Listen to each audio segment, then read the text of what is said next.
get lots of questions from people about how to make videos using their smartphone. So I created a course full of tips and tricks to help you make great-looking videos for the least expense. Now I've divided the course into 4 separate modules, and I'll cover everything you need to know about camera apps, lighting, sound, and even the magic of editing, all to help you improve your mobile filmmaking.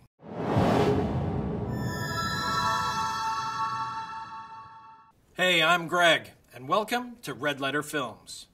This channel is all about sharing our knowledge and our productions to help you learn how to make great videos and documentaries. Let's get started with how to use the camera on your iPhone. In this module, we'll talk about setting the camera to get the best results for filming your video. Now, I've chosen my living room as an example because, well, you probably have a living room too. I'm going to be using an iPod Touch, but you'll get similar results with an Apple or an Android device.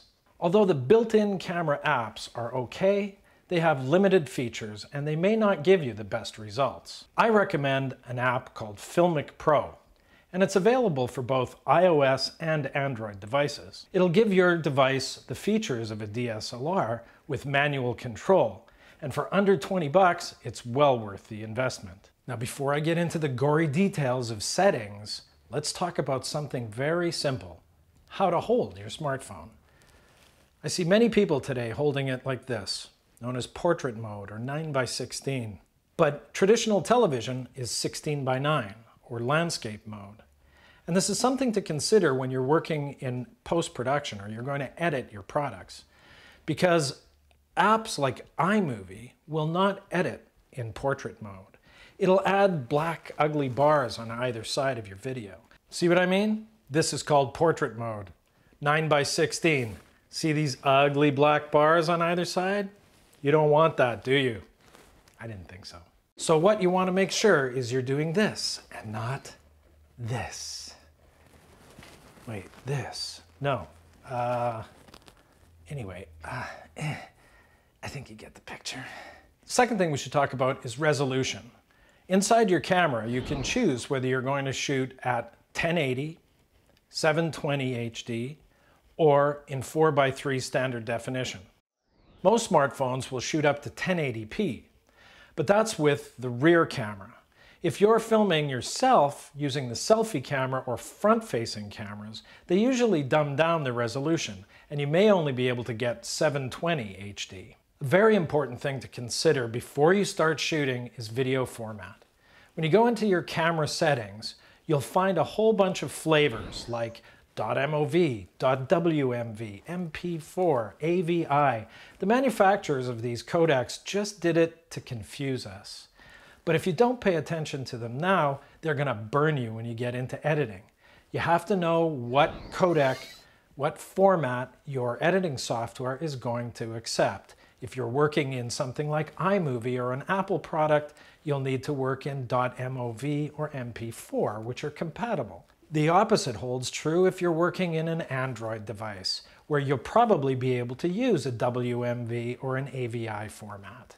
But if you don't do it now, don't come crying to me later. Let's go in and check some of those scary settings in Filmic Pro, shall we? First of all, you click the little gear menu on the bottom. Up pops the menu screen. At the very top is resolution. Go into the resolution. You can see that it's set for 16:9, which is the frame size of high definition. We're shooting at HD 720p because we're shooting with the front camera. If we were shooting with the rear camera, I'd have the option to go up to 1080p. We're shooting at 25 megabits a second, which is the highest bit rate that you can film in. You want to make sure that you're not at 16 or at 12 because your video quality will look really horrible. Okay, so that covers resolution. Next on the list is frame rate. I shoot everything at 24 frames a second. It has a more filmic look. Hollywood uses 24 frames a second. You can shoot at 30. Don't shoot at 25 unless you're in Europe or in Japan. That's a PAL format. 24 and 30 are NTSC formats or North American formats. And that covers us off for your basic settings. Let's talk about camera support. Many people's first instinct when they pick up a smart device is to do a handheld selfie. I wouldn't recommend this because you're going to get jiggly results. Your arm's going to get very fatigued after doing a bunch of takes. But if you're insistent, I would suggest using something like a selfie stick. They're readily available in camera shops and give you the ability to place your device in them and keep your arms down by your side and still get the same kind of result. A lot of the selfie sticks also have 1/4-20 connections on the bottom that can be mounted to a tripod. But to get professional results, I would recommend using a tripod. To do that, you'll need a selfie stick with a tripod adapter or something simple like this little one made by Jobby.